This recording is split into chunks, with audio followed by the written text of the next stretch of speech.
अस्सलाम वालेकुम नाज़रीन, मैं हूं राव दिलशाद हुसैन और आप देख रहे हैं आपका अपना शो न्यूज़ नाइट, जिसमें आपके इश्यूज़ को हाईलाइट किया जाता है और हुकाम बाला के उन दरवाज़ों पर दस्तक दी जाती है जो कि फ्रीक्वेंटली बंद मिलते हैं। आज का हमारा जो इशू है वो महंगाई का वो तूफ़ान है जो थमने का नाम ही नहीं लेता। हुकूमत तो दावे करती है कि सब अच्छा है, सब कुछ कंट्रोल है, लेकिन मार्केट में सूरत हाल है क्या, इससे आपको भी आगाह करते हैं। और इसके साथ साथ यहाँ आने वाले जो शहरी हैं वो उनके क्या तासुरात हैं महंगाई को लेकर, बात करते हैं। खातून हमारे साथ मौजूद हैं। आप बताइएगा, आप मुतमिन हैं चीज़ों की कीमतों से? हाँ जी बिल्कुल। 400 तो टमाटर है गए ने, 400 बंदा ले सकता नहीं है, 125 के हैं। हाँ 400 नहीं होने 125 हो ना, 400 किलो दे रहे हैं नो। कब हो गए न 4-5 दिन नो। यहाँ पे तो हमने देखा 125-30 रुपए होनी आके हो ना, 400 किलो बाकी बताऊं, 400 किलो बताऊं। और दूसरे मेथी 400 किलो, 200 किलो है ना तो यार 400 ਦਾ ਭਾੜਾ ਨਹੀਂ ਯਾਦ ਕੀਤਾ। नहीं भाई बारा क्या था सच है, केड़े सच है, मैं वो गल कर रही हूँ। सच में गल करनी है कि झूठ बोल के की लेना है। ये बताएं कि इस मार्केट में और दूसरी मार्केट में 100 रुपये ने तो आलू दे रहे हैं। हुकूमत तो कहती है कि सब कुछ हमने कंट्रोल रखा हुआ है। नहीं 80 रुपया दे रहे हैं दुबई प्याज हो। प्याज तो 350 रुपये तो गया था। वो गैस ही होन दे रहे हैं ना, होन इस तरीके दे रहे हैं ना। 60 रुपया भी लेन प्याज हो। ये तो नहीं ना कि ज्यादा है आपके ख्याल में? ज्यादा है कि बिल्कुल कीमत ज्यादा है। केड़ा किराया तो बैठा है, केड़ा ते नहीं कर सकते, किंदे खान वाले बीमार हैं, उन्हें वास्ते सस्ती करे। कौन सस्ती करे? हुकूमत करे सस्ती, और कौन करे? वज़ीर आला पंजाब को क्या कहें? वही करे ना, वज़ीर आज़म ही करे। इन्हें ना गरीबां नूं बिल देंदे पैन के किराया तो करे, किन्ना दा एक कम करन वाला है ना, उन्हां दा कोई कारोबार ना लानी ना देनी। मसाइल की अक्कासी की है अपने अंदाज में। यहाँ पर खातून थी जो कि खरीदारी करने आई। आप बताइएगा कितने मुतमिन हैं मार्केट में जो चीज़ों की कीमतें हैं अशिया खुरोनोश की, जिसमें आलू, टमाटर, प्याज और दीगर सब्जी? सर हम तो 20% ठीक है, हम बता सकते हैं, 80% नहीं। आपके सामने जो मार्केट का रेट है, जो गवर्नमेंट का रेट है, ठीक है, कौन सा वैसे हम रेडी वाला आता है ना, ठीक है, वो रोड के ऊपर रेडी नहीं आ रही, ठीक है। वैसे हम सरकारी रेट है वो अच्छी रेट है। कैसे में यहाँ अमल दरामद है सरकारी रेट? सरकारी रेट का बहुत अच्छा है जी। मुतमिन है कि सरकारी रेट्स जी। ये वैसे ये चीज़ है, कौन सा ये पिछले दिनों में टमाटर वगैरह का रेट होगा, ठीक है, ये चीज़ था वैसे अच्छा था, ठीक है। हम देखा जाए ना, टमाटर इंपोर्ट किया जा रहा है ना, इसलिए यही बात है। ये कौन सा सैलाब वगैरह है, इसमें आके हमें वो टमाटर महंगा पड़ा, ठीक है। अब कौन सा रेट है वो गवर्नमेंट का मैंने अब देखा नहीं है, वैसे 125-30 है। आप मुतमिन है? जी हम जी मुतमिन है। यहाँ पर जहाँ पर गिले शिकवे हैं वहाँ पर कुछ मुतमिन भी शहरी दिखाई देते हैं कि प्राइस कंट्रोल के हवाले से। और इसी तरह से यहाँ पर चूँकि हमने देखा है कि गवर्नमेंट जो है वो ये बात करती है कि इस गवर्नमेंट का बुनियादी मकसद ही आलू, टमाटर और दीगर अशिया खुरोनोश की कीमतों पर कंट्रोल रखना है। और किस हद तक ये कंट्रोल है, बात करते हैं शहरी हमारे साथ। कितने मुतमिन हैं आप अशिया खुरोनोश की कीमतों से? ठीक है भाईजान, बस जो जिनका हैसियत है जो वो कर लेते हैं अफोर्ड, जो मतलब कि अच्छी सैलरी वाले हैं वो कर लेते हैं अफोर्ड। गरीब आदमी बेचारे इधर छाबे वाले हैं, वो बेचारे आटे के लिए तरस रहे हैं। अभी मैं थोड़ी देर पहले फ्रूट लेने आया था तो एक बेचारा बाबा कहता कि मेरे पास तो बेटा आटे के पैसे नहीं, मुझे पैसे ही दे दो। 200 रुपये मैंने उनको दिए। आप ये बताएं कि ये सरकारी सरपरस्ती में बाजार लगा है, इसके मुकाबले में और अपनी गली मोहल्ले में जो दुकानें हैं उसमें कितना फर्क है? रेट ठीक है इनके, इधर ठीक है जी, अमल दरामद हो रहा है जी, ताउन करते हैं ये सारे दुकानदार। ठीक है। यहाँ पर शहरी मिले जी मुतमिन दिखाई देते हैं रेट्स के हवाले से, क्योंकि ये यहाँ पर रेगुलेट करना निस्बतन बेहतर है। लेकिन अगर हम बात करेंगे दूसरे बाज़ारों की तो वहाँ पर सूरत हाल जो है वो किस तरह की है वो भी शहरी क्या कहते हैं आपको सुनवाते हैं। अशिया खुरोनोश हर घर की ज़रूरत है, लेकिन इनकी मार्केट में दस्तयाबी और कीमतों में जो फ़र्क है उस पर शहरी क्या कहते हैं, इनसे बात करते हैं। आप मुतमिन हैं अशिया खुरोनोश की कीमतों पे? आलू, टमाटर, प्याज, यहाँ पे गाजर, बैंगन, दीगर चीज़ें पड़ी हैं? नहीं भाई, मुख्तलिफ रेट है, किसी दुकान का कोई रेट है, किसी का कोई रेट है। यहाँ पर भी ऐसे है? ऐसे ही है, बिल्कुल ऐसे चल रहा है। कोई सब्जी 200 रुपये किलो दे रहा है, कोई 150 दे रहा है, कोई 250 दे एक ही सब्जी रहा है, एक ही सब्जी। अव्वल दोम सोम तो नहीं कर रहे? नहीं, बस ये कहते हैं कि वो चीज़ हमारे पास नहीं है, ये हमारी अच्छी है, बस यही बात है। और दूसरी मार्केट में कितना फर्क है यहाँ से? मार्केट में उधर तो बहुत फ़र्क है, कम से कम 50-100 रुपये का फ़र्क पड़ जाता है। इधर सस्ती है, हैं? इधर सस्ती है। दुकानें वाले महंगी देते हैं, तो थोड़ा सा मुनासिब है, ये फ़र्क है। कितना फर्क है वैसे? यही कुछ 100-50 रुपये का फ़र्क है हर चीज का? हर चीज़ में ऐसे। तो इसलिए आप इधर आते हैं खरीदारी करने? तो ये फिर अच्छा इनिशिएटिव होगा गवर्नमेंट का। हाँ जी, ये तो अब जो कीमतें हैं वो उससे आप मुतमिन हैं? यार अभी तो ये कभी गोंगलू 250 रुपये हो जाते हैं, कभी 200 रुपये हो जाते हैं, समझ नहीं लगती। रोज़ रेट बढ़ते हैं, कम होते हैं, कहते हैं जी पानी आया हुआ है, सब्जियां नहीं है, क्या करें? अच्छा, ये बहाना बनाते हैं। खरीदनी पड़ती हैं, फिर क्या करें, खाना तो है ही। जी, खरीदनी पड़ती हैं क्योंकि खाना तो है। अभी वक्त हुआ एक ब्रेक का, और ब्रेक के बाद दीगर मकामात से भी शहरियों से बात करेंगे कि शहरियों के क्या तासुरात हैं महंगाई के इस नए तूफ़ान के हवाले से।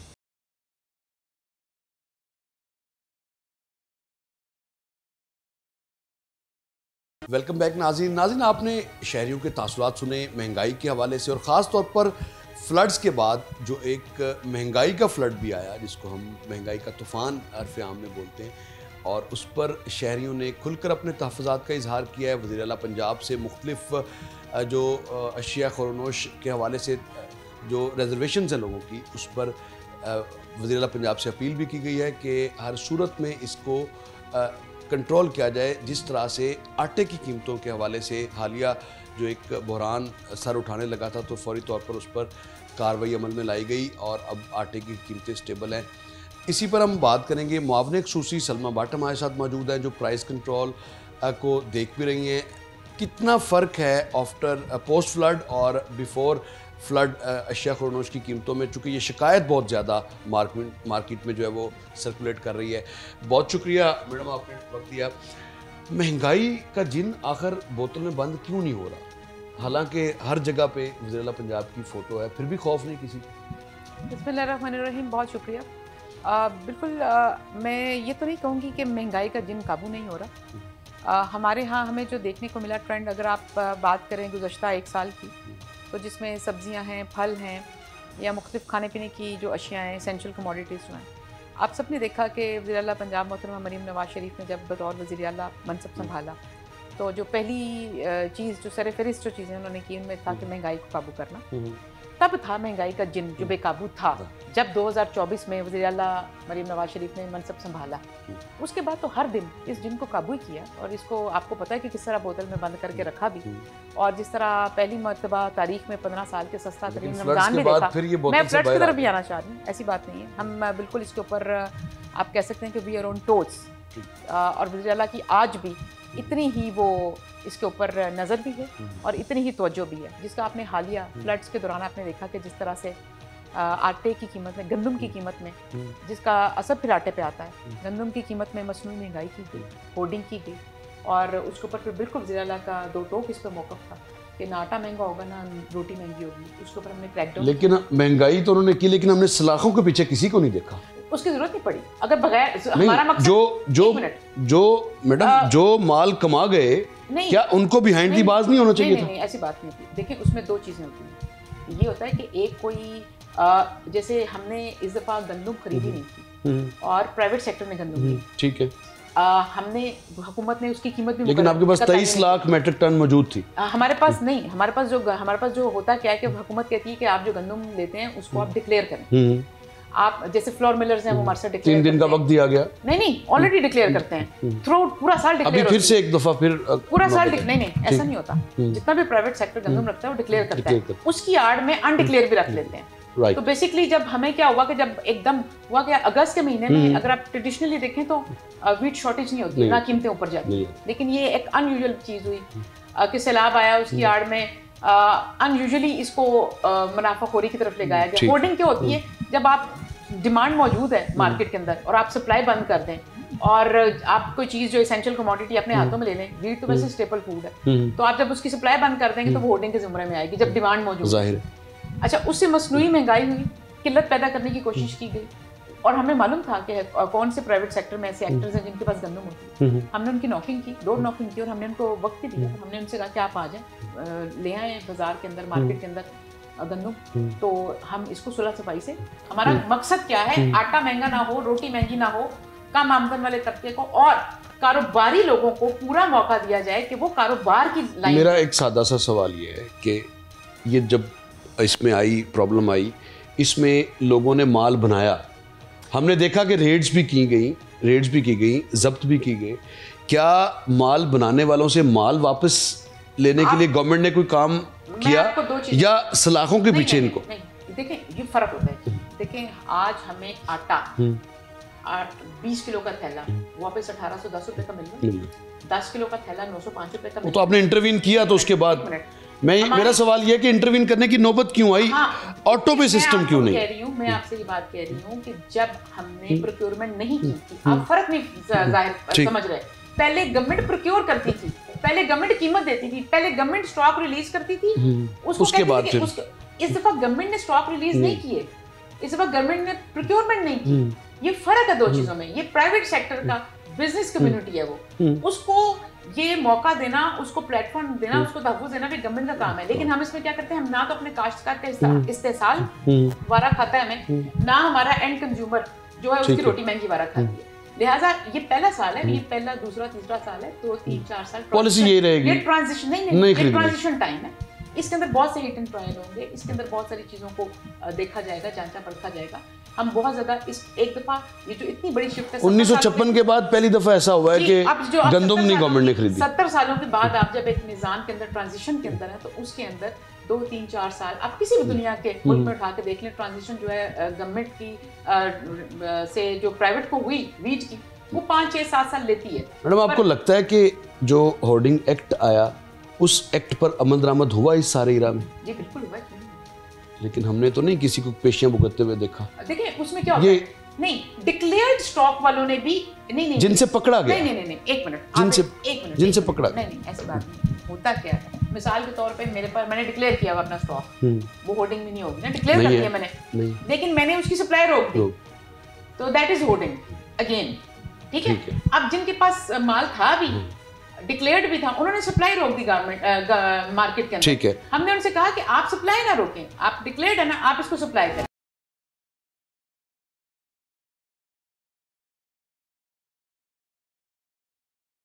वेलकम बैक नाज़रीन, शहरियों के तहफ़्फ़ुज़ात किस तरह से एड्रेस होंगे, इसी पर बात करते हैं मुआविन ख़ुसूसी सलमा भट्ट साहिबा से। सलमा भट्ट साहिबा, बताइएगा कि आप मुआविन ख़ुसूसी के साथ साथ आप सारफ भी हैं। आप जब ग्रोसरी के लिए स्टोर पर यकीनन जाती होंगी, तो क्या फील करती हैं कि वो अशिया फरोश जिनका डीसी ऑफिस से इजरा किया जाता है, वो भी उन कीमतों पर मौजूद, वहाँ पर उन रेट्स पर मौजूद नहीं होती? कि क्या एक सर्कल है ऐसा जिस पर अमल दरामद करना बड़ा ही मुश्किल काम हो? ये इसमें ऐसा नहीं है कि हर चीज़ की कीमत जो है वो आपको वैसी नहीं मिलेगी।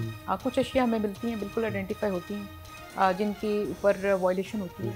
अगर आप सब्जियों की बात करें तो हमें पोस्ट फ्लड ये रिपोर्ट्स मौसूल हो रही हैं, और हम इसके ऊपर आजकल बहुत ज़्यादा विजिलेंट हैं, जिसमें मैं ये बताना चाहती हूँ कि फ्लड के दौरान में, क्योंकि क्लैमिटी थी, एक बहुत बड़ा डिज़ास्टर था, और जिसको रेस्क्यू करने के लिए, जिसमें इवैक्यूएशन के लिए तमाम तरह एडमिनिस्ट्रेशन मसरूफ़ रही इस सूबे की। जैसे हमारी पैरा फोर्स भी बहुत ज़्यादा उसके अंदर दिन रात शमूलियत रही, और पूरे सूबे की जो टॉप प्रायोरिटी थी वो थी लोगों को रेस्क्यू करना, इवैक्यूएशन करना, और सैलाब जैसी जो आप कह सकते हैं आफत ज़्यादा बहुत सारे डिस्ट्रिक्ट हमारे जो करार भी दिए गए, और जिस आपने देखा आपके सामने है, अभी तक ये ऑन गोइंग प्रोसेस है, और जिसमें बहुत बड़ी ह्यूज डिस्प्लेसमेंट ऑफ पॉपुलेशन भी हमने देखी। इस सब के अंदर एडमिनिस्ट्रेशन और हमारी सारी जो मशीनरी थी सूबे की उस पर लगी थी। लेकिन इसका मतलब ये नहीं है कि इसकी आड़ में होना तो ये चाहिए था कि असूली तौर पर कि इसकी आड़ में जो कारोबारी तबका है, सब्जी फरोश हैं, वो इस चीज़ को अंडरस्टैंड करते कि ये मुश्किल काम है। हर आफत का फायदा उठाने के बजाय आफत को माइंडसेट कैसे चेंज होगा? बिल्कुल, आफत के साथ निपटने में अपना किरदार अदा करते हैं। तो लेकिन जहाँ जहाँ पर ग्राम फरोशी होना शुरू हुई है, सब्जियाँ हों, दालें हों, दालों में तो नहीं इतनी देखी गई, सिर्फ एक मूंग की दाल क्योंकि हमारी डिस्ट्रॉय हुई है, इस वजह से उसकी कीमत में थोड़ा सा इजाफा हुआ है, क्योंकि वो क्रॉप सारी डिस्ट्रॉय हो गई।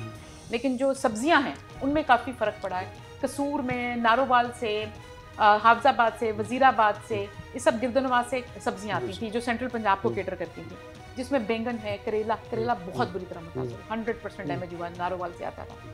अच्छा, फिर बैंगन बहुत मुतासिर हुआ, कद्दू मुतासिर हुआ, टिंडे मुतासिर हुए, गोभी मुतासिर हुई, फिर इसके बाद धनिया बहुत मुतासिर हुआ, भिंडी, ये सारी वो सब्जियां थी जो रोज़मर्रा की ज़रूरत की थी और ये सारी मुतासिर हुई। इसका हमने फिर फ़ौरन सबसे पहले हमारा बेसिकली टॉप प्रायोरिटी क्या बन गई? टॉप प्रायोरिटी बन गई कि सप्लाई मैनेजमेंट के दस्तयाब ज़रूर हों कम अज़ कम। हम कीमत से थोड़ा खुद भी बाहर आ गए। हमने कहा कि अब क्योंकि इतना बड़ा डिजास्टर था, इसको दस्तयाब करना पहले आपने तरजीह छोड़ी नहीं। कीमत को आपने मार्केट के रहमो-करम पर छोड़ दिया? नहीं, मार्केट के रहमो-करम पे नहीं छोड़ा। हुआ ये कि क्योंकि जब एक दिन या 2 दिन भी आपकी कोई चीज़ शॉर्ट होती है ना, तो उसकी कीमत शूट अप कर जाती है। सिलाब के दिनों में ऐसा हुआ कि 1-2 दिन सब्जियां नहीं आई, बंद हुई। जब नहीं आई, मॉइस्चर नहीं आई, तो उनकी कीमतें बहुत इंक्रीज कर गई, तकरीबन डबल पे गई। हमने फ़ौरन इसका सदेबाब करने के लिए ऑल्टरनेट जगह ढूंढी, जैसे आरिफवाला से, शरकपुर से, शकरगढ़ से, इनके गिरदनवा जितने भी रूरल एरियाज हैं, हमने वहाँ से सब्जियां लाने का एहतमाम किया। सप्लाई चेन पूरी है? जी बिल्कुल, सप्लाई चेन हमने लेकर आए और हमने ये सारी सब्जियां मॉइस्चर पूरी कर दें। उसके बाद जब से इसकी सप्लाई चेन दोबारा बहाल होना शुरू हुई है, दूसरा ये होता है कि जब आप दूर जगह से सब्जी लेकर आ रहे होते हैं, लोकल छोड़कर, उसका फ्रेट पड़ता है, हमें ट्रांसपोर्ट चार्ज पड़ते हैं, जिसकी वजह से तकरीबन अगर आप सैलाब के सारे देखें तो तकरीबन 20 से 30% सब्जियों की कीमत में इंक्रीज हुआ। ये हमें देखने को मिला। ये अंदाजा है आपका, इससे कहीं ज्यादा हुआ? जी, ये मैं कह रही हूँ वो, लेकिन मैं वॉयलेशन की बात नहीं करी, मैं इंक्रीज की बात करी। इंक्रीज में और वॉयलेशन दो फर्क है। ठीक। इंक्रीज तकरीबन हमें 20 से 30% देखने को मिला, जो हमें सहना पड़ रहा है। ठीक है। लेकिन इस इंक्रीज की आड़ में ओपन मार्केट में वॉयलेशन भी हो रही है। ठीक। मैं बिल्कुल ये बात मानना चाहती हूँ, और ऐसा मानना चाहते हैं का मतलब ये नहीं कि सिर्फ मान लिया, मानना चाहने का मतलब ये कि आपके प्रोग्राम के तवज्जुह से ये पैगाम देना चाहती हूँ कि अब हमारी नजर है इस पे, सैलाब पे जो 80 फारग हो गए हैं, 80 वेले हो गए हैं, होन 80 बिल्कुल आपकी तरफ आ रहे हैं। जो ग्राम फरोशी कर रहा है, जो सब्जियों की सैलाब की आड़ में सब्जियों के ऊपर नाजायज मुनाफाखोरी कर रहा है, आपको लगता है कि ग्राम फरोशी एक माइंड सेट है? जी, ग्राम फरोशी बिल्कुल भाई, किस तरह ठीक होगा? अफसोस की बात है कि एक माइंड सेट है।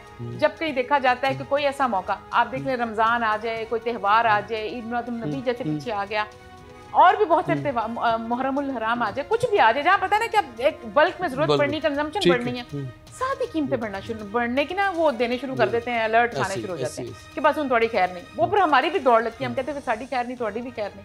लेकिन क्योंकि वज़ीर की इसके ऊपर जीरो टॉलरेंस है कि कंज्यूमर को ग्राम फरोशी का और नाजायज मुनाफाखोरी का बोझ हम नहीं। अच्छा, आपको सारा इल्म है कि किस तरह से व्हाट्सएप ग्रुप्स में एक्टिव होकर रेट्स निकाले जाते हैं, तो फिर ये पीरा किस मर्ज की दुआ है अगर ये अपनी रेट एस्टेब्लिश नहीं कर सकती? तो नहीं, ऐसी बात नहीं है। देखिए, पीरा जो है वो अपना काम कर रही है, और पीरा अपना काम करती है, आपको नजर भी आएगी। आपने एंटी इंक्रोचमेंट, एक मिनट, एंटी इंक्रोचमेंट ऑपरेशन में ना भाई, मुझे सारा दिन बहुत सारे भाई हैं, मेरे भाई जो हैं वो मुझे शाम को फोन करके कहते हैं, ओथे पेरा पै जी, ये सानू छुड़ा दो, ओथे पेरा पैगी सानू। मुझे आते हैं ना, आप लोगों की कम्युनिटी से भी कितने मुझे फोन आते हैं कि पेरा पेंदी है, तो मुझे फोन आते हैं ना। दूसरी बात, एक मिनट, दूसरी बात ये है कि पेरा का जी पहले फेज में हमारे पास, अभी हमने उसकी नई भर्तियां शुरू की थी, उनकी ट्रेनिंग करा रहे हैं हम लोग। पुलिस जो पुलिस अकेडमी, वहां से उनकी ट्रेनिंग हो रही है। उस ट्रेनिंग के अंदर अभी हमारा जो पहला बैच सितंबर में, हमारे पास सिर्फ 53 लोग हैं जो उसके ऊपर, एक मिनट, एक पॉइंट है, पूरे सूबे के अंदर 154 तहसीलों पे, तहसील लेवल पे पेरा का ऑपरेशन होंगे। हमारे पास भी सिर्फ 53 लोग हैं जो इस वक्त बतौर HDEO पेरा में काम कर रहे हैं। दूसरा हमारा बैच सितंबर में पास आउट होगा। वो मजीद लोग जब इसमें शामिल होंगे, हमारी वर्क फोर्स बढ़ेगी। आप देखें कि विद इन नेक्स्ट, मेरा ख्याल है कि 6 महीने के बाद आपको पता चलेगा कि पंजाब के अंदर पेरा फोर्स आई है। मेरी गुजारिश आपसे ये है कि जिन, अब लाहौर डिवीजन में तो है ना, तो लाहौर डिस्ट्रिक्ट में है ना, लाहौर डिस्ट्रिक्ट में हम देखते हैं कि थैले वाला जिसने लटकाया हुआ थैला, वो पीरा को नजर आ रहा है, लेकिन पीरा को गैर कानूनी पार्किंग स्टैंड्स नजर नहीं आ रहे, पीरा को ठेले नजर नहीं आ रहे, पीरा को काउंटर्स नजर नहीं आ रहे। इसकी क्या वजह है? आप भाई इचरा जाएं, हाँ, आप लिबर्टी की दुपट्टा गली जाएं, आप सदर बाजार, हम इचरा क्यों जाएं? मेरी बात, हम इचरा क्यों जाएं? हम ये आपके बिल्कुल पिछली बिल्डिंग के ये बिल्कुल आपके ये लोअर माल पे सारा गैर कानूनी स्टैंड है। एक मिनट, आप किसी भी इचरा जाने की क्या जरूरत है? किसी भी आप उस बाजार में जाएं जहाँ पे आज से 1 साल पहले कदम रखना नामुमकिन होता था। आज आप सदर बाजार में जाएं, आप किसी बाजार में, मैं उन बाजारों की बात कर रही हूँ जो लोअर इनकम स्ट्रेटा के बाजार हैं, ठीक है, आप कहीं जाए ना, आपको पता चलेगा एंटी इंक्रोचमेंट क्या होती है, आपको पता चलेगा कि खुले बाजार क्या होते हैं, आपको पता चलेगा कि शेड्स हटाना क्या होता है। आप अब देख लें जो अभी हमारे जो रेडी बाजार हैं, जो रेडियां उठाई गई, जो सड़कों से उठाई गई, ठीक। उनको बकायदा मुनज़्ज़म तरीके रेगुलेट से किया। रीएलोकेट किया गया, बाजारों को खुला किया गया। हमने जो पार्किंग्स हैं बहुत सारी जो है वो अभी भी कहीं पे अगर आप निशानदेही करते हैं, कहीं पे अगर आपको लगता है कि कहीं पे लोअर माल पीरा की डोमेन नहीं है, लोअर माल बिल्कुल पीरा की डोमेन तो है, फिर ऐसी बात क्यों? नहीं है, कोई भी पीरा की डोमेन से बाहर नहीं फिर है। अगर क्या कोई मसला? ऐसी चीज है तो अगर कोई आप ऐसी निशानदेही करते हैं तो हम उसके ऊपर बिल्कुल फौरी एक्शन होगा। देखिए सारी सड़क ब्लॉक एक बात मैं आपको आप खुद ट्रैफिक में वहाँ एक पे मिनट एक बात मैं आपको कहना चाहती हूँ। मेरा ख्याल है तकरीबन अभी तक हम लोग पंजाब के अंदर ना तकरीबन 60,000 किलोमीटर से जायद जो एंटी इंक्रोचमेंट ऑपरेशन कामयाब बना चुके हैं। हजारों की तादाद में बिल्डिंग्स भी जो है ना आपके सामने गिराई गई हैं, आपके सामने बाजार कैसे सीधे किए गए हैं। अगर आपको फिर भी कहीं पे आपको लगता है कि कहीं पे हम कहते हैं कि 100% चीजें अगर 80 to 90% ठीक, आपको ठीक। एंटी इंक्रोचमेंट नजर आ रही है कि नहीं आ रही, नहीं तो अगर कोई 5-10% ड्राइव नजर आ रही है, लेकिन मैं हैरान हूं कि पीरा को लोअर माल नजर नहीं आ नॉट एट ऑल। 5-10% कहीं पे ना नीला गुंबद नजर आ रहा है, ना माल रोड नजर आ रहा है। 5-10% कहीं पे अगर लैप्स है, अगर उसके ऊपर कोई ऐसी है तो हम वो भी नहीं रहने देंगे। हम ये जो गुंजाइश है इसको भी पूरा करेंगे और आप देखेंगे आप भी यहीं रहते हैं, हम भी यहीं रहते हैं, इंशाल्लाह आपको पेरा भी नजर आएगी। जिस तरह देखें बात होती है कि किसी भी गवर्नमेंट की डायरेक्शन क्या है, यहाँ पे वज़ीर आला पंजाब मरियम नवाज शरीफ साहिबा की जो डायरेक्शन है, जो उनकी क्लैरिटी है एनक्रोचमेंट के हवाले से, महंगाई के हवाले से, मसनूई महंगाई के हवाले से और ग्रां फरोशी के हवाले से, वो बिल्कुल वाज़ेह है। उसके ऊपर जीरो टॉलरेंस है। उसके ऊपर चाहे पेरा हो, चाहे फूड डिपार्टमेंट हो, प्राइस कंट्रोल डिपार्टमेंट हो, डिस्ट्रिक्ट एडमिनिस्ट्रेशन हो, कोई भी ऐसा नुक्ता and corner of the government की मशीनरी, गवर्नमेंट के पर्सोनल, गवर्नमेंट के इदारे आपको सारे मुतहरिक नजर आते भी हैं। आपने यही इसी पंजाब में वक्त गुजारा है दिलशाद भाई, आप भी यहीं थे 2023 में, 22 में, 21 में, 20 में, यही थे ना? बिल्कुल। तो 2024 से 25 से 1 साल गुजरा है। इस 1 साल का आप पिछले 5 साल के साथ मुआवजा खुद ही किसी दिन करके ना मुझे जरूर दीजिएगा।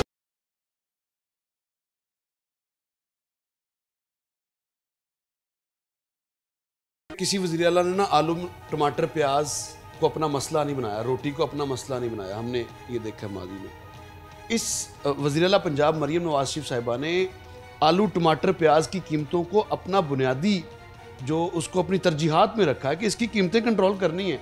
और रोटी की कीमत के हवाले से बाज़ार में अभी हम जाते हैं, बाज़ार में चीनी नायाब है, चीनी पर बिल्कुल कंट्रोल नहीं है। जो DC ऑफिस से रेट लिस्ट निकल रही है उसमें मटन की कीमत 1600 रुपये है। लाहौर शहर में कोई एक जगह अगर आपको इल्म हो तो मुझे बता दें, मैं भी ज़ाहिर ख़रीदनी है, वहाँ पे 2600 से कम मटन की प्राइस नहीं है।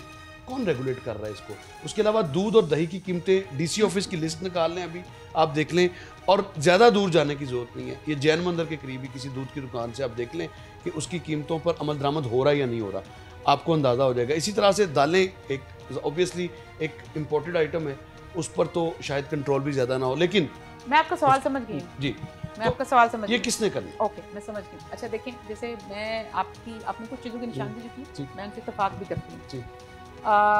हम उस तरह की हट दरम बाइसनेस नहीं है। नहीं बाइसनेस नहीं, कोई बाइसनेस जो नहीं है। आपकी जायज बात होगी भाई मैं मानूंगी, ऐसी बात नहीं है। देखिए हम 1 साल पहले आए ना, जब हुकूमत संभाली हमने, जब वज़ीर आला साहब आई और जब ये प्राइस कंट्रोल पहली दफ़ा महंगाई की बात, पहली दफ़ा आप खुद क्या मान रहे हैं ना कि आलू प्याज टमाटर की कीमत को हाईलाइट किया गया। जी पहली दफ़ा गरीब आदमी की जो दाल है, जो खुराक है, उसको हाईलाइट किया गया, रोटी को हाईलाइट किया। 25 रुपये वाली रोटी 14 रुपये में लाई गई। अच्छा, वो जो आलू प्याज टमाटर 300, 350, 400 रुपये में मिलते थे, वो 100 रुपये के नीचे अंदर ला के दिखाए गए। लोगों ने यहाँ पे लिए, आज भी ले रहे हैं लोग टमाटर के अलावा, क्योंकि टमाटर इस वक्त हम इम्पोर्ट करें और उसकी अफगानिस्तान और ईरान से आ रहा है। अफगानिस्तान के बॉर्डर पे काफ़ी ज़्यादा इशू है, उसकी वजह से सप्लाई बर वक्त ना पहुंचने की वजह से और फुकदान होने की वजह से टमाटर की कीमत इस वक्त ज़्यादा हुई है। अच्छा, लेकिन हम उसका सदेबाप कर रहे हैं, हम ईरान से लेकर आ रहे हैं ताकि इसकी कीमत को कंट्रोल किया जा सके। दूसरी जानिब मैं आपसे ये कहना चाहती हूँ, सब्जियों में, दालों में कीमतों में फ़र्क, कीमतें भी नीचे आई और हमने इनकी प्राइसेस को रैशनलाइज भी किया। होता क्या है कि बहुत दफ़ा जब हम आए तो जो नोटिफाइड प्राइस होती थी DC की, उनमें और जो मार्केट की प्राइस होती थी वो रैशनलाइज नहीं होती थी, उनमें कोई मैचिंग नहीं होती थी, क्योंकि सप्रेस्ड प्राइसेस का रवाज था बहुत ज़्यादा। सप्रेस्ड प्राइस नोटिफाई करने की वजह से जाहिर बात है मार्केट उसके मुताबिक नहीं चलती थी और मार्केट में उसकी वजह से वायलेशन आती थी, वायलेशन भी आती थी और उसके अलावा गैप बहुत ज़्यादा था। उस गैप को हमने मिनिमाइज करने के लिए आप देखें सब्जियों की हमने कीमतों को बहुत ज़्यादा रैशनलाइज किया है, हमने दालों की कीमतों को बहुत ज़्यादा रैशनलाइज किया है, बाकी हम ये जो चिकन की कीमत को हमने रैशनलाइज किया। अब बाकी जो ये अब मटन, बीफ और जो दूध दही की आपने निशानदेही की है, इसके अंदर हमारे पास अभी तक सप्रेस्ड प्राइस का इशू आता है। और इसके इसलिए हम इसको अब हम इसकी तरफ जा रहे हैं, क्योंकि हमारा जो पहले मेन फोकस था वो था कि जितनी ज्यादा कम आमदनी, लो इनकम। देखिए मटन बीफ इस वक्त मेरे नजदीक इसेंशियल में नहीं उस तरह से फॉल करती जैसे आलू प्याज टमाटर करता है। लेकिन वो याशी भी नहीं है। नहीं, याशी नहीं है, वो याशी भी नहीं है। मैं देखिए मेरा बस चले, मेरी अगर आप हमारी ख्वाहिश रिच डाइट की, तो हम तो कहते हैं कि हर बंदा इसकी इस्तेदाद में होना चाहिए, कि उसकी कुव्वत खरीद में होनी चाहिए चीजें। लेकिन बताना ये था कि प्रायोरिटी सेट करनी होती है ना। देखिए एक तरफ अगर आलू प्याज टमाटर ही आपकी प्रायोरिटी से बाहर हो जाए, आपकी कुव्वत खरीद से बाहर हो जाए, और मटन भी आपकी कुव्वत खरीद से बाहर हो जाए, तो पहले आप किसको ठीक करना चाहेंगे? पहले आप आलू प्याज टमाटर को ठीक करना चाहेंगे। ठीक है, लेकिन ऐसा मतलब है नहीं कि उतने हाथ नहीं पेगा, उतने भी पेगा, बेफिक्र रहो। 1 साल से नहीं पढ़ रहा। पड़ेगा, क्यों नहीं पड़ेगा? ना आपका इस पर हाथ पड़ा, ना आपका शुगर माफिया पे हाथ। नहीं, ऐसी बात नहीं। आप देखें शुगर माफिया क्यों आउट ऑफ कंट्रोल है? शुगर की जहां तक बात है, शुगर की इस वक्त मैंने खुद नोटिफिकेशन देखा गवर्नमेंट ऑफ पंजाब का, जिसमें 3 तरह के रेट्स दिए गए कि एक माह तक ये रेट होगा। बिल्कुल, हमने इसके ऊपर पीरियोडिक ग्रेजुअल चेंज है। अभी सितंबर के अंदर जो है 169 इसकी जो है एक्स मिल रेट है, 177 जो है इसकी रिटेल प्राइस है, और हम अपनी डिस्ट्रिक्ट एडमिनिस्ट्रेशन के थ्रू बिल्कुल पूरी कोशिश कर रहे हैं कि हम इसके अंदर लोगों को राहत दें। चीनी पीछे बिल्कुल ऊपर गई, रेट ज़्यादा हुआ, जो लोगों के लिए दिक्कत का बाइस बना। चीनी जब हमने उसके ऊपर क्रैकडाउन किया, उसके बाद चीनी शॉर्टेज भी मसनूई तौर पर की गई, लेकिन इस वक्त चीनी की शॉर्टेज भी नहीं है, और चीनी जो है सप्लाई मेंटेन की जा रही है। शॉर्टेज नहीं है? नहीं है शॉर्टेज। तो फिर दुकानों पे, किराना स्टोर पे मिलती क्यों नहीं? मिलती है, आप चलें, आपने कहाँ से लेनी है, कितनी चाहिए, लाइन दिलवा देते हैं आपको। कितनी चाहिए? ये तो वो बात है कि किस बाजार से लेनी है। जिस अकबरी मंडी से मैंने एक दफा पूछा कि चीनी की शॉर्टेज का क्या होना, कोई शॉर्टेज नहीं है, आपको 2 बिलियन की चाहिए, सुबह मिल जाएगी। ये तो उस तरह की बात होगी। नहीं, ये बात नहीं। आप बाजार बताएं, किस बाजार से? आप देखिए कि आप या तो फिर आपको सही रिपोर्टिंग नहीं हो रही, बहुत सारी मार्केट अभी भी आपको लगता है मेरे पास सही रिपोर्टिंग नहीं है। किराना स्टोर्स पर चीनी की अदम दस्तयाबी का इशू है। 1 साल आपकी कमांड होगी, इसमें कोई शक नहीं है। 1 साल से आपने गेन किया है, आपने गेन किया, इसमें कोई शक नहीं। आपने अपनी निगरानी में टमाटर आलू प्याज की ऑक्शन करवाई है, इसमें कोई शक नहीं। लेकिन चीनी के मामले पे आपकी जो गिरफ्त है वो उस तरह से नहीं है। जो अगर आप ये अगर कह रही हैं कि पूरे शहर में चीनी है, तो इसका मतलब है फिर सारा मीडिया झूठ बोल रहा है, सारे लोग झूठ बोल रहे हैं, मार्केट में फिरने वाले लोग भी झूठ बोल रहे हैं। मैं 1 मिनट, आपने कर ली बात अपनी, मैंने कहा आप पूरी तरह कर लेना। चीनी थी ना, मैंने कहा अच्छी तरह बोल लें, फिर मैं बोलती हूँ। अच्छा, उसमें ऐसा है कि चीनी जो है वो बिल्कुल दस्तयाब है, चीनी बाजार में मौजूद है। अगर चीनी बाजार में मौजूद ना होती ना, तो मीडिया के अलावा देखिए, जहाँ से मैं हर रोज शहर अब मुझे बोलने देना, आपने बोल लिया ना, अब मुझे मेरी भी बारी पूरी ठीक है जी, आपकी बारी है। अच्छा, जहाँ पे हर रोज शहर से हम लोग ये पता करवाते हैं कि यहाँ पे मुर्गी कितनी है, मुर्गी की कीमत कहाँ बढ़ रही है, कहाँ कम हो रही है, कहाँ मुर्गी की प्रोडक्शन कम ज्यादा हो रही है, आलू प्याज टमाटर की, जहाँ हमें ये पता है कि पोस्ट से लाभ, मैं आपको एक शहर बता देती हूँ कि कौन सी सब्जी में कितने कितने रुपए का फर्क आ रहा है। ठीक है, यहाँ पर हम चीनी की भी पूरी रिपोर्ट लेते हैं, हमारे पास पूरी खबर होती है चीनी की। जब बीच में हमारे जब हम शुगर मिल मालिकान के साथ हमारी बहुत सारा निगोसिएशन चलती हैं, आप देखते हैं कि फेडरल लेवल पे इसको उठाया टेकअप किया जाता है। हमारी फेडरल फूड सिक्योरिटी का जो इदारा है वो चीनी एसोसिएशन के साथ तकरीबन हर आए दिन मीटिंग्स होती हैं। इसके अंदर प्रोविंस भी शामिल होता है, सारे सूबे शामिल होते हैं। उसके अलावा और इसको नेशनल पॉलिसी को के तौर पर लेकर चला जा रहा है चीनी को, और पूरे मुल्क की जो तमाम सूबों को जो टारगेट दिए जाते हैं चीनी के, वो सूबे उसके ऊपर काम करते हैं, उसके ऊपर अमली इक़दाम उठाते हैं। चीनी की कीमत हो या चीनी की सप्लाई हो या चीनी की प्रोविजन हो, हमारे बिल्कुल ध्यान में भी है। ऐसा नहीं हो सकता कि हम चीनी को छोड़ दें। हम चीनी भी लोगों को सप्लाई करना और लोगों की 1 मिनट इस्तेदाद में लेकर आना उतना ही जरूरी है जितना कि कोई भी और इसेंशियल कमोडिटी। आखिरी सवाल जी, जिस तरह आपने फ्लोर मिल्स एसोसिएशन को काबू किया है, क्या इस तरह आप शुगर मिल एसोसिएशन को काबू कर सकते हैं? आप दुआ करें इंशाल्लाह, हम कोई भी शिकायत ही ना आए। इसेंशियल कमोडिटी का कोई ऐसा आपके बस से बाहर है। इसेंशियल कमोडिटी का, शुगर मिल्स वाले तगड़े, इसेंशियल कमोडिटी का कोई भी ऐसा कोना नहीं है जहाँ पे आपको हमारी आपको लगता है कि तगड़े कार्रवाई और उसका नतीजा नजर नहीं आएगा, तगड़े और आउट ऑफ कंट्रोल। मैंने आपसे कहा इसेंशियल कमोडिटी की कोई भी ऐसी डोमेन नहीं है जहाँ पे आपको हमारी बरवक्त कार्रवाई और उसका नतीजा नजर नहीं आएगा। बहुत शुक्रिया, आपने गुफ्तगू सुनी मुआविन खसूसी सलमा भट्ट साहिबा की, तमाम जो इश्यूज थे उनका अहाता भी किया। जहाँ पर जो प्राइस कंट्रोल के हवाले से ख़ास तौर पर डिस्ट्रिक्ट्स की जो लिस्ट आती है उस पर अमल दरामद की बात है, उसको भी खंदा पेशानी से ना सिर्फ एक्सेप्ट किया बल्कि उस पर अमल दरामद को की मुकम्मल तौर पर यकीन दहानी कराई और ज़ीरो टॉलरेंस, जबकि गिराम फरोशी हो, तजावज़ात हो या पीरा के हवाले से कोई इशू हो उसको भी एड्रेस हर सूरत में किया जाएगा, क्योंकि ये वज़ीर आला पंजाब की तरजीहात में शामिल है। इन जो है वो अज़ाइम का इजहार किया है मुआविन खसूसी ने। इसके साथ ही मुझे दीजिएगा इजाज़त, अल्लाह निगहबान।